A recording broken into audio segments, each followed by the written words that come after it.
Integrantes de movimentos populares se reuniram esta tarde na Avenida Paulista, em São Paulo, em um ato pela reforma política. Cerca de 1.500 pessoas estiveram no vão livre do MASP. A maioria é ligada a movimentos populares que organizam o plebiscito popular e pedem uma constituinte exclusiva para a reforma do sistema político brasileiro.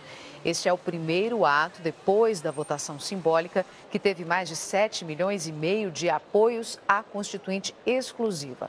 Na semana passada, um projeto prevendo a realização do plebiscito foi apresentado pelos deputados federais Renato Simões, do PT, e Luísa Erundina, do PSB. Eu converso com José Antônio Moroni, do Instituto de Estudos Socioeconômicos, o INESC, e da Plataforma dos Movimentos Sociais pela Reforma do Sistema Político. Boa noite, José Antônio. Boa noite, Guilherme. Por que o Brasil precisa da reforma política?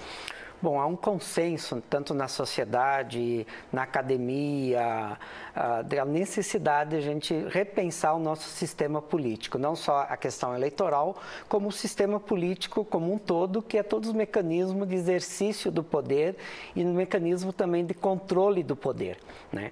A cada eleição, esse consenso cresce. Mesmo se a gente for pegar fala dos diferentes partidos, dos diferentes parlamentares, de espectro ideológico bastante amplo, todos dizem que o nosso sistema político está se esgaçando e que nós precisamos uma profunda reforma do sistema político para enfrentar os próximos passos da consolidação da nossa democracia. Nós chegamos no impasse, né, na nossa questão democrática, e para a gente avançar na questão democrática, nós precisamos repensar o nosso sistema político. E quais são os principais problemas? Onde é que se esgarçou? Bom, nós temos um modelo democrático que não está ele alicerçado na soberania popular. Nós temos poucos mecanismos da expressão da soberania popular. Praticamente o único mecanismo é a questão do voto. E hoje, na complexidade que é a sociedade moderna, nós precisamos criar outros mecanismos. Então, nós precisamos criar um sistema político que ele seja alicerçado na soberania popular, e a soberania popular tenha vários mecanismos de expressar a sua vontade, né? E não só no momento eleitoral.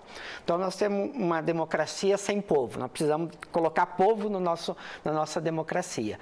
Isso passa pela reforma eleitoral, por exemplo, enfrentamento da questão do financiamento privado de campanha, questão da subrepresentação de vários segmentos nos espaços de poder. Por exemplo, o nosso parlamento não chega a 10% da representação das mulheres.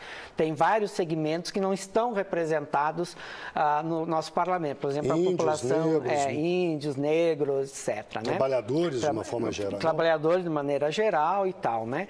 Mas, além disso, nós precisamos fortalecer e criar outros mecanismos de democracia direta, que alicerce essa questão da população, do povo, ter mecanismos de expressar o seu desejo e a sua vontade. Agora, existe mais de uma proposta para se chegar lá, para se fazer a reforma política. Quais são as propostas nas quais o movimento social se engajou?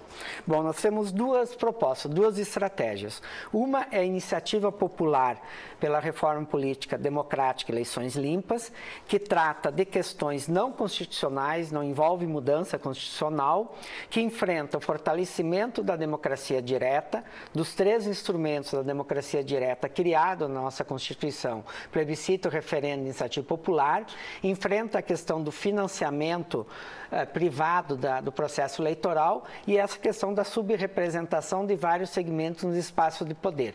Isso é a iniciativa popular, que a gente precisa coletar 1,5 milhão de assinaturas para dar entrada no parlamento.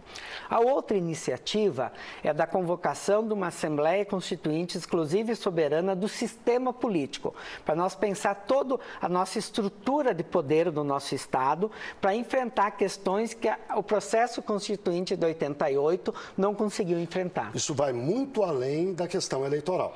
Vai muito além da questão eleitoral. Na verdade, a gente tem que repensar o Estado e como que nós radicalizamos a democracia, como que a gente coloca povo na nossa democracia. Que instrumentos seriam necessários necessários o Brasil adotar para cumprir essa premissa, colocar o povo na democracia? Eu acho que a gente repensar próprios instrumentos já existentes, por exemplo, plebiscito e referendo, o poder de convocação desses instrumentos da democracia direta é só o parlamento que pode convocar na atual legislação. E vocês gostariam que iniciativas populares convocassem também? Convocassem plebiscito e referendo. Por exemplo, nós saímos de um processo na primeira semana de setembro, num plebiscito popular, que a gente teve mais de 8 milhões de votos, espontâneo, que a população foi e votou, né? Isso legalmente não tem peso nenhum. Então, o povo tem que ter mecanismo de convocação de plebiscito e referendo. A própria questão de revogação de mandato. O mandato não pode ser uma procuração em branco que você assina. Você tem que ter mecanismo de controle desse mandato do parlamentar e também de revogação. Afinal de contas, você que elegeu, então o poder tem que estar contigo, né? A própria questão do nosso sistema político é pensar o sistema de justiça, Poder Judiciário, Ministério Público, Defensoria, como que tu democratiza o sistema de justiça? Como que você democratiza a questão da comunicação e da informação? Olha, a questão da comunicação, a questão da justiça, a questão que envolve mandatos parlamentares, tudo isso mexe com interesses estabelecidos fortíssimos. Como é que se balança isso aí? Como é que se mexe com isso? Só se balança isso e só nós podemos enfrentar esse poder, que de fato é um poder, com muita formação política da nossa população, mobilização, trabalho de base e incidência no nosso parlamento. O nosso parlamento não pode ter a mesma postura que teve o ano passado diante das manifestações, né? Que foi uma postura praticamente de não ver as manifestações de junho do ano passado, tanto é que o parlamento não deu nenhuma resposta para aquelas demandas, né? Então, nós precisamos ter formação política, trabalho de base, organização, povo na rua, pressionando para que o parlamento cumpra o seu papel. Isso não é uma coisa para o mês que vem, para a semana que para o começo do ano que vem até, é uma coisa um pouco de médio prazo, pelo menos, não? É de médio a longo prazo. Tem algumas questões que para este mandato ainda da presidenta Dilma? Para este não. Mas para o próximo, a questão da iniciativa popular, nós queremos, no início da nova legislatura, apresentar o projeto de iniciativa popular com mais de 1,5 milhão de assinaturas, para no primeiro ano, então, 2015, o parlamento aprovar esse projeto.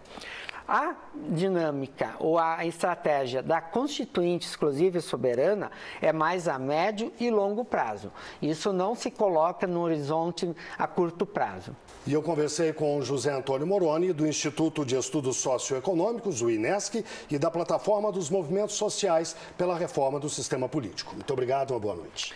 Obrigado e boa noite.